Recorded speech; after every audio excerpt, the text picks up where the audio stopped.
A very good evening to all the students of class 10. Today I am going to do the MCQs for the lesson, two stories about flying, both the parts. So the first part is His First Flight by Liam O'Flaherty, and I'll just do the main points first with you, just a quick recapitulation. So once there was a young seagull who was very, very timid and was a baby and was very frightened to fly. And they were, living or dwelling, on top of a cliff. And the parents were now wanting that their, little baby should learn how to fly. So they tried their level best to make it fly, but their attempts were unsuccessful because the little seagull or the baby seagull or the young seagull was in fear. But finally, it was able to conquer its fear, and it did take its first flight down the cliff. And the parents of the seagull tried their level best, and the mother was very clever and smart, and she had her own way of teaching her baby to get over that fear. Okay. Then the basic thing was that when they flew down, the young seagull didn't fly with them. And then for a day it was up there on the cliff without any food. So it was, very, very hungry. It was famishing, okay, hungry. And this hunger was intolerable. Then the seagull's mother tempts this little young seagull with a fish. And she brings that fish in her beak very close to the cliff. And the young seagull tries to grab it from there, but the mother flies away. And as a result, the seagull takes the plunge. And then once it takes the plunge, of course, its heart did sink. But then it noticed that the wings had spread out and it was flying. Okay. And it was basically the sight of food. Hunger made him indulge in this maiden attempt, to fly. Okay, it was his maiden flight, so to speak. Okay. Then the second fear it encountered was when it, touched the surface of the water. It thought that it's going to sink and that would be his end. But suddenly, when the belly touched the surface of the water or the sea, he realized that he was floating and he was not drowning. Okay. So that was how, it finally made a successful maiden attempt. And then this young seagull was treated with dogfish as a treat, for learning to fly. So we take down a few MCQs. The chapter His First Flight deals with the maiden flight of which animal? A. Young crow, B. Weak sparrow, C. Young seagull, D. Baby parrot. So of course it is a young seagull. Next question. The young seagull was a baby seabird who was frightened to fly down the cliff. Name the quality of the baby bird as depicted in this line. Option A, naive, B, timid, C, strong, D, cunning. Naive means simple, artless, very simple. Timid means to be scared, of course, and strong, you all know, and cunning, So the quality that suits the bird best is timid. Okay, it was frightened. Next question. The young seagull made his first flight down the dash. You have to fill it in. A, cliff, B, tree, C, house, D, waterfall. So it is the cliff. Next question. Why was the young seagull scared to make his first flight? Because of the vast field, because of the big birds in the sky, because of his, problem in his leg, the limp in his leg, or D, because of the vast stretch of the sea. So the correct answer is because of the vast stretch of the sea. Next one. How did the mother seagull persuade young seagull to make his first flight? By hitting him, A. B, by terrorizing him, C, by not meeting him for many days, or D, by tempting him with a fish. So the correct answer is D, by tempting him with a fish. Next question. When the young seagull dived from the cliff, his heart, A, beat fast, B, stopped, C, sank, D, popped. So the correct answer is C, sank. Next question. When the young seagull was successful in his first flight, his family gave him A, a catfish, B, a dogfish, C, a frog, D, an eel. So the correct answer is B, a dogfish. Next question. In the story, his first flight, who was not scared of taking their first flight? A, young seagull's siblings, B, young seagull's parents, C, young seagull's friends, D, young seagull.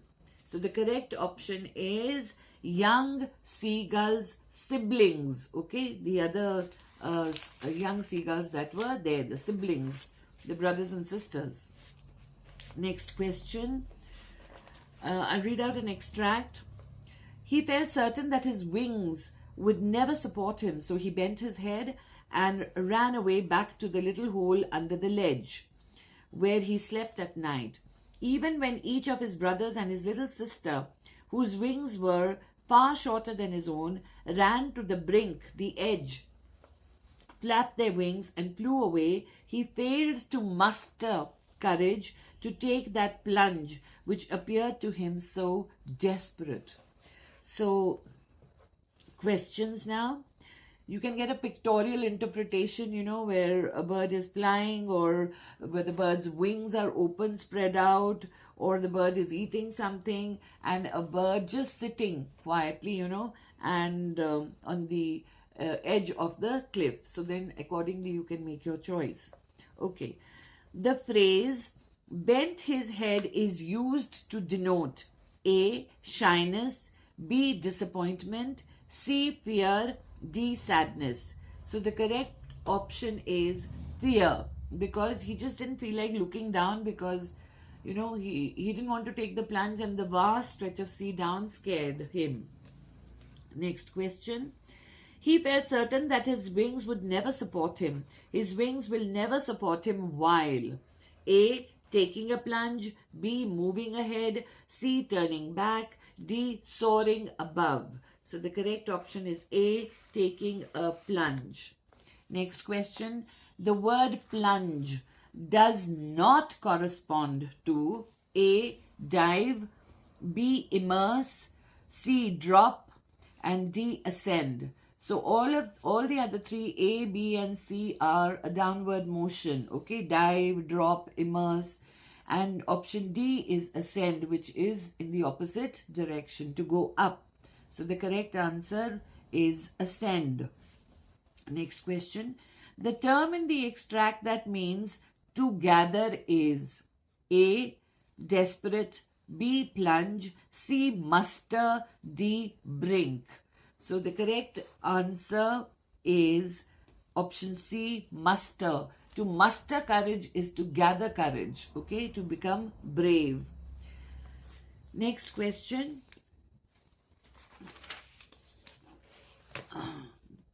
There's an extract. His parents and his brothers and sister had landed on this green flooring ahead of him. Green flooring is the sea. They were beckoning to him, calling shrilly. He dropped his legs to stand on the green sea. His legs sank into it. He screamed with fright and attempted to rise again, flapping his wings. But he was tired and weak with hunger, and he could not rise, exhausted by the strange exercise. Question 1. Green floating ahead of him. What was this green flooring?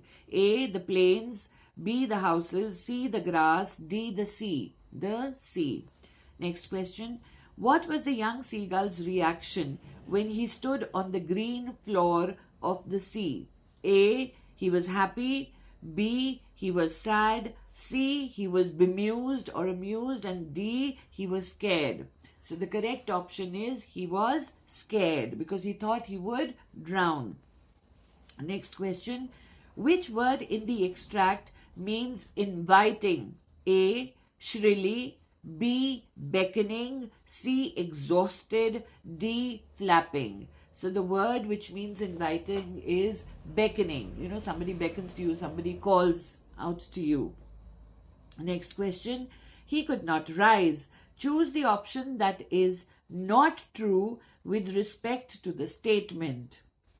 He was weak, A. B. He was tired. C. He was hungry. D. He was lazy.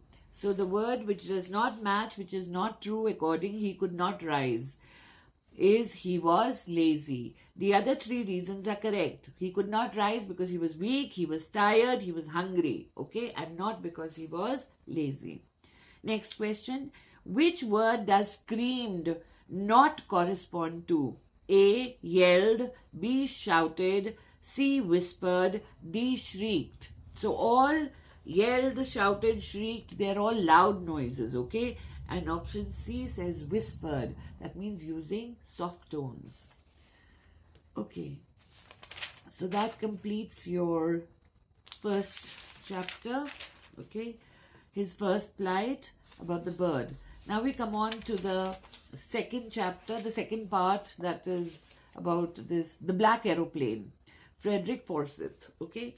Now here we know it was in the story, the pilot, you know, he enjoyed his work thoroughly. He was an Englishman who loved his family and he had good knowledge of weather conditions. He was a brave man and who took the risk of flying into the storm, into the stormy sky. When he realized that he had made an error of judgment about taking the risk, he did not lose hope and courage.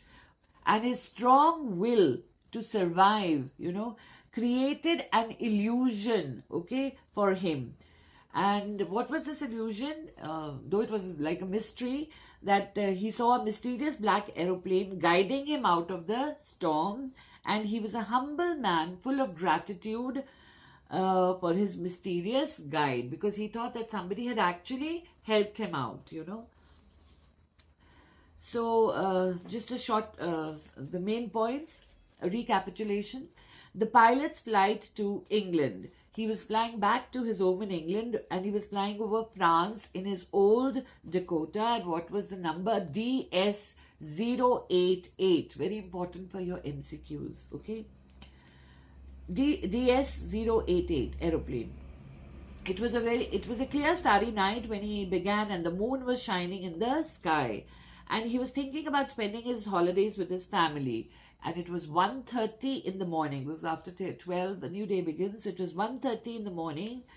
Then the pilot, he decided to contact Paris Control. And he gave all the details of his location, and he sought further instructions for his destination, England. The Paris Control Board guided him to turn 12 degrees west. Then, when the pilot flew 150 kilometers away from Paris, he saw a big black ominous cloud ahead of him. Ominous, it means something which is not nice, inauspicious, okay? It wasn't possible for him to fly up and over the clouds. That would be covering more distance.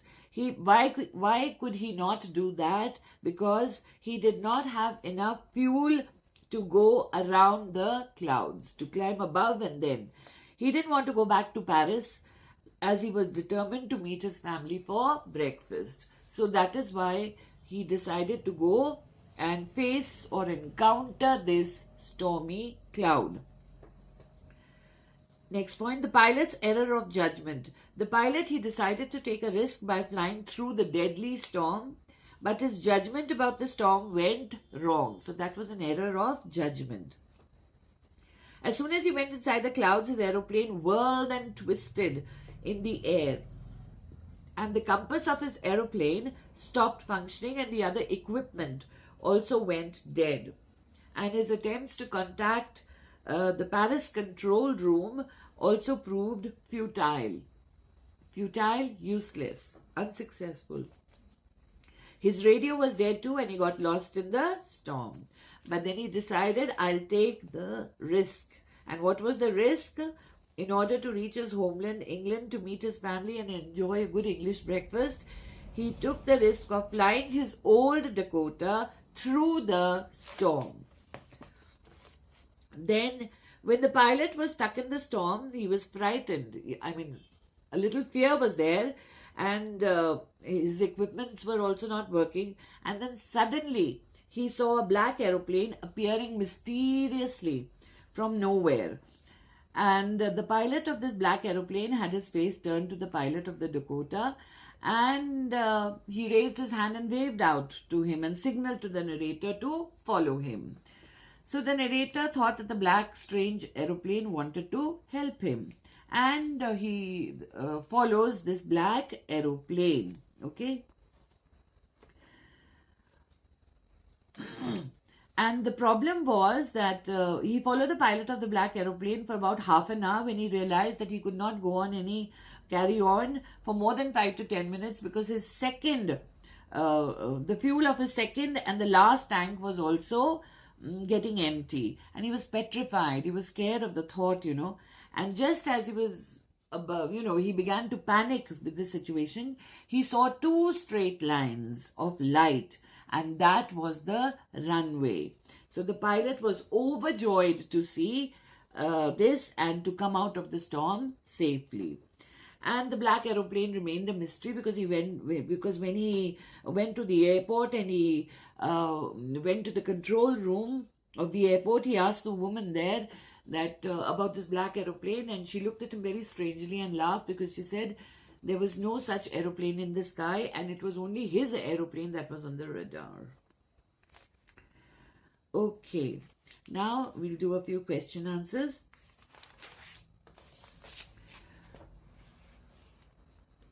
What was the emotion of the speaker when he was flying above the countryside? A. Felt delighted. B. Felt drowsy. C. Felt lonely. D. Felt frightened. So the correct option is he felt delighted when he was flying above the countryside. Choose the option that lists the set of statements that are not true as per the chapter. The statements are: number 1, the speaker was flying Old Dakota. 2, the speaker was flying back to France. 3, the moon was up in the east. 4, it was a clear sky. 5, it was 11 in the night. 6, the speaker was scared to fly alone. So 6 statements are there.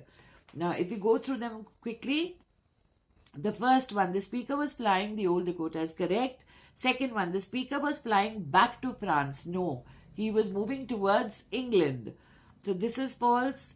Third one, the moon was in the east, correct. It was a clear sky, there were stars twinkling, yes, correct. Fifth, it was 11 in the night, is again wrong. Why? Because it was 1:30 in the morning.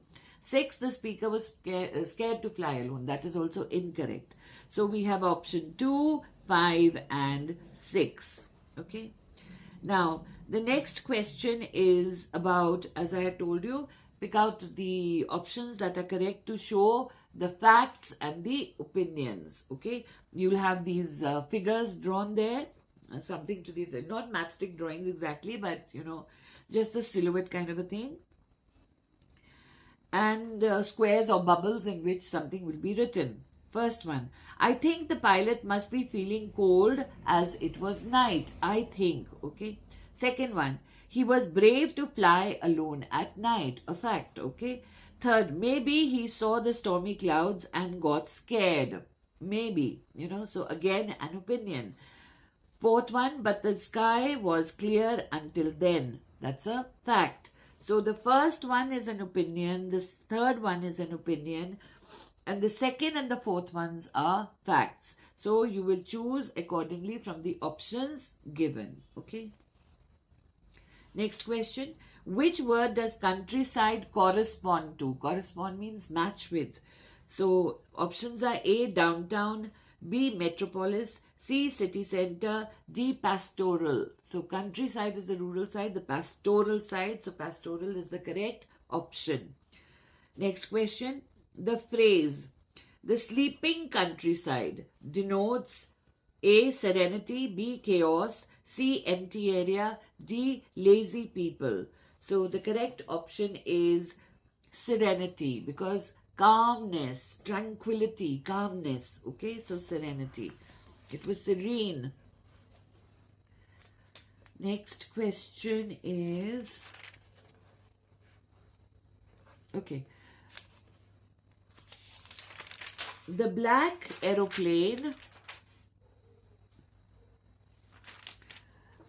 is a story of a pilot who flies the A. Old Dakota DS-42, Old Dakota DS-088, Old Dakota AB, Old Jet DS-088.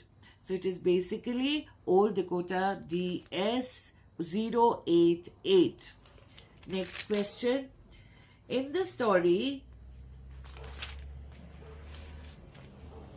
the pilot of the Old Dakota was going from Paris to go to his home in Dash to meet his family and to enjoy a big English breakfast.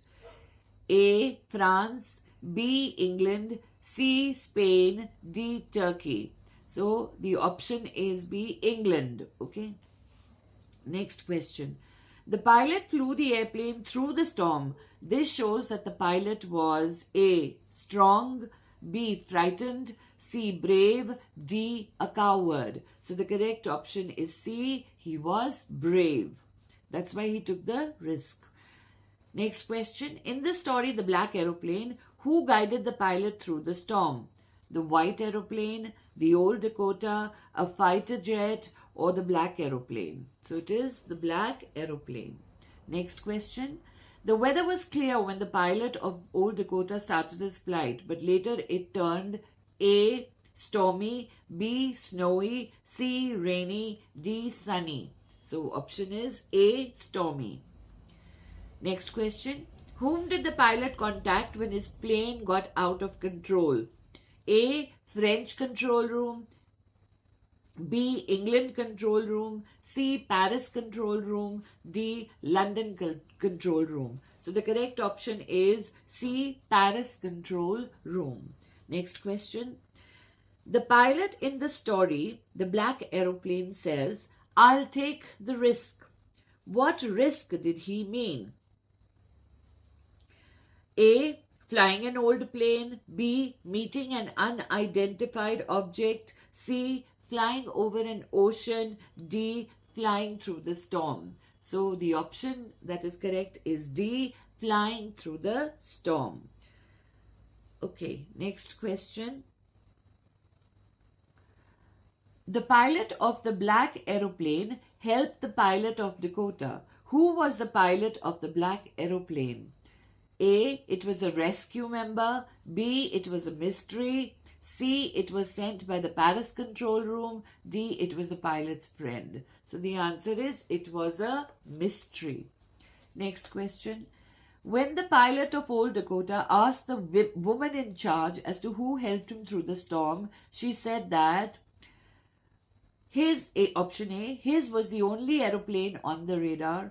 B, the radar showed in another black aeroplane. C, it was a UFO, unidentified flying object. D, the radar wasn't working. So the correct choice is A, his was the only aeroplane which was on the radar. Next question.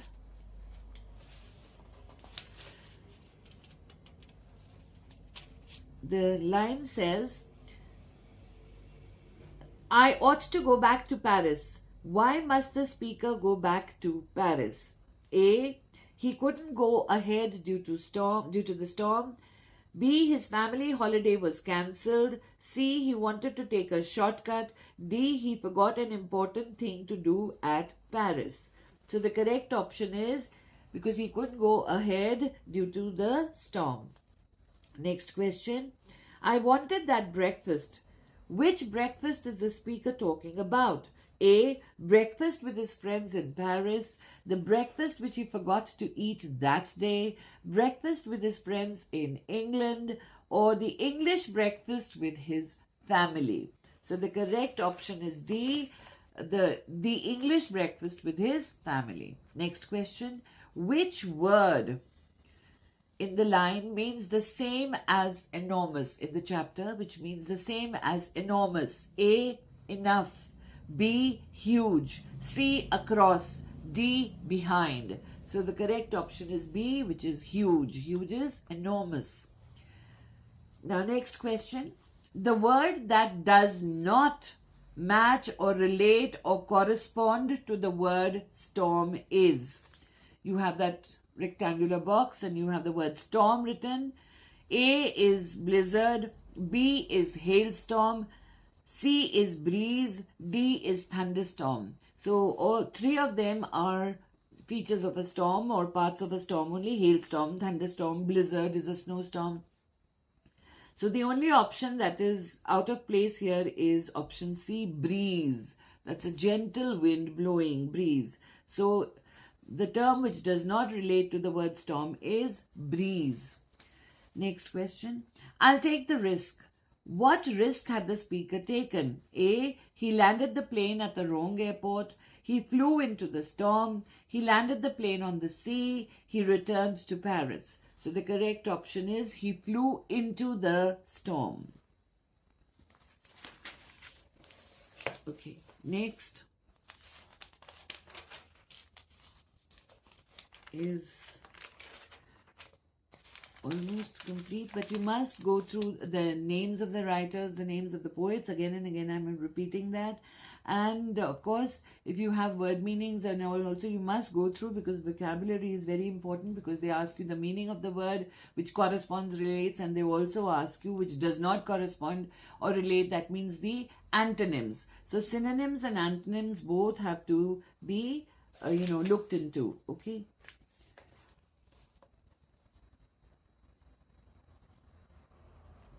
Okay. For example, I'll just do this with you. To muster is to, the meaning is to gather or to bring together the courage. And synonyms could be collect, assemble, and antonyms could be separate or disperse. Then plunge is to dive. It's also, the synonyms could be sink and immerse, and antonyms could be rise, soar, or ascend, as they had given in one of the questions. Next is upbraiding. So this means a severe scolding or a reprimand, reprimand, and a synonym could be rebuked, okay, or to be, chided, chide. Then the antonym would be for reprimand or scolding or rebuked. It could be a praise, okay, it could be appreciation, praise, applause, okay. Scraped. Scraped means scratched, and the synonym could be nicked or rubbed, and the antonym could be restored, smoothened. Okay. Next is beckoning. That is signaling, calling out to, and the synonym could be inviting, waving, and the antonym could be dismissing, repelling. Countryside is the rural area, as I said. It could be village, it could be pastoral, and antonym could be megacity, it could be downtown, okay. Glad means happy, synonym could be merry, delighted, cheerful, and the antonym could be gloomy, depressed, and sad. So please do go through all the word meanings and try to find out their opposites or antonyms also. So thank you very much for watching, listening. The detailed summary of the chapter with the short questions has already been done by me long back. So you could also go to that link and, it'll help you out. The one-liners, one-line answers can help you out for your MCQs. So you could also refer to that. So all the best, children. Thank you very much for listening, watching. God bless you all.